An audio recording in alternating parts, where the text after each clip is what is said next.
পশ্চিমবঙ্গের ভূমি সংস্কার দেশের ইতিহাসের একটা অন্যতম সফল সামাজিক অর্থনৈতিক সংস্কার কর্মসূচি। আমরা জানি 1953 সালের West Bengal estate acquisition act এবং 1955 সালের ওয়েস্ট বেঙ্গল ল্যান্ড রিফর্ম অ্যাক্টের মাধ্যমে জমিদারি প্রথার অবসান ঘটিয়ে উদ্বৃত্ত জমি সরকারকে ন্যস্ত করা হয়। কিন্তু বর্তমান পরিস্থিতি কি? পশ্চিমবঙ্গের বিভিন্ন প্রান্তে, বিশেষত শহর ও শহরতলির বিস্তীর্ণ এলাকায় বহু সরকারের ন্যস্ত ও পাট্টা জমি দীর্ঘদিন ধরে অব্যবহৃত অবস্থায় রয়েছে। একই সঙ্গে বহু পরিবার 20-30 এমনকি 40 বছরেরও বেশি সময় ধরে সেখানে বসবাস করছে। তারা নিজেদের সঞ্চিত অর্থে বসত বাড়ি নির্মাণ করেছেন, কিন্তু জমির আইনগত বৈধতা না থাকায় বিদ্যুৎ, পানীয় জল, পৌর কর সহ বিভিন্ন সরকারি পরিষেবায় স্থায়ী ও আইনগত স্বীকৃতি নিশ্চিত হয়নি। ফলে বাসিন্দারা প্রতিনিয়ত অনিশ্চয়তা, নিরাপত্তাহীনতা জীবনযাপন করছেন। একই সঙ্গে জমির আইনগত স্বীকৃতি না থাকায় সরকার ও ভূমি রাজস্ব কর সংশ্লিষ্ট অন্যান্য সরকারি প্রাপ্য রাজস্ব থেকে বঞ্চিত হচ্ছে। এই দীর্ঘস্থায়ী অনিশ্চয়তা কেবল একটি প্রশাসনিক সমস্যা নয়, এটি সামাজিক অর্থনৈতিক জটিলতারও অন্যতম কারণ।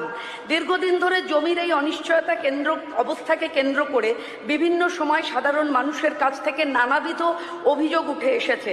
বহু মানুষের দাবি, স্থানীয় প্রভাবশালী ব্যক্তি, দালাল চক্র, অসাধু স্বার্থান্বেষী গোষ্ঠী জমি সমস্যার স্থায়ী সমাধানের পরিবর্তে অনিশ্চয়তাকে কাজে লাগিয়ে অসাধু স্বার্থান্বেষী ভাব এবং আর্থিক সুবিধা আদায়, যার জন্য যাদবপুর বিধানসভায় কোনো কাউন্সিলরের বাড়িতে সুইমিং পুল আছে, কোনো কাউন্সিলরের হাতি বাড়ি।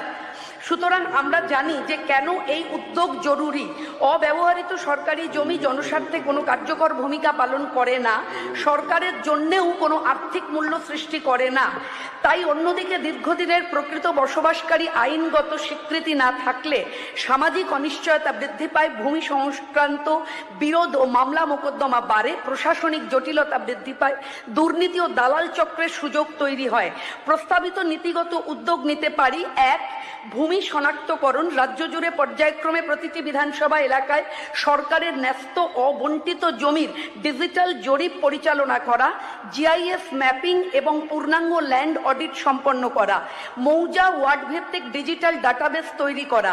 দ্বিতীয় পর্যায়ে স্বচ্ছ পুনর্বন্টন, প্রকাশ্য বিজ্ঞপ্তির মাধ্যমে আবেদন আহ্বান করা, নিরপেক্ষ যাচাই ও মূল্যায়নের ভিত্তিতে প্রকৃত ভূমিহীন যোগ্য উপভোক্তাদের মধ্যে প্রক্রিয়ায় বন্টন করা। তৃতীয়, আইন প্রচলন ও নীতিমালার আলোকে নিয়মিতকরণের ব্যবস্থা, প্রযোজ্য ক্ষেত্রে নির্ধারিত ফিজ, জরিমানা, রূপান্তর ফি, মিউটেশন সম্পন্ন করা।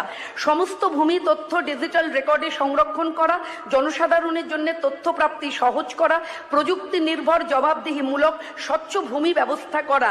সরকারের এতে কি উপকার হবে? এই উদ্যোগ কেবল সামাজিক কল্যাণকরমূলক নয়, এটি সরকারের জন্য দীর্ঘমেয়াদী রাজস্ব বৃদ্ধির সম্ভাবনা। 1. রেগুলাইজেশন ফি, 2. জরিমানা, 3. কনভার্সন ফি, 4. মিউটেশন চার্জ, ভূমি রাজস্ব, পৌর কর ও অন্যান্য প্রযোজ্য কর। অচল সরকারি সম্পদ উৎপাদনশীল সম্পদে পরিণত হবে, ভূমি ব্যবস্থাপনা আরও কার্যকর, স্বচ্ছ হবে, প্রশাসনিক ব্যয় ও মামলা মোকদ্দমা কমবে, দীর্ঘমেয়াদী একটি শক্তিশালী টেকসই রাজস্ব কাঠামো গড়ে উঠবে।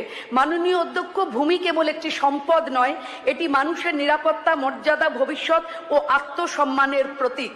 নমস্কার।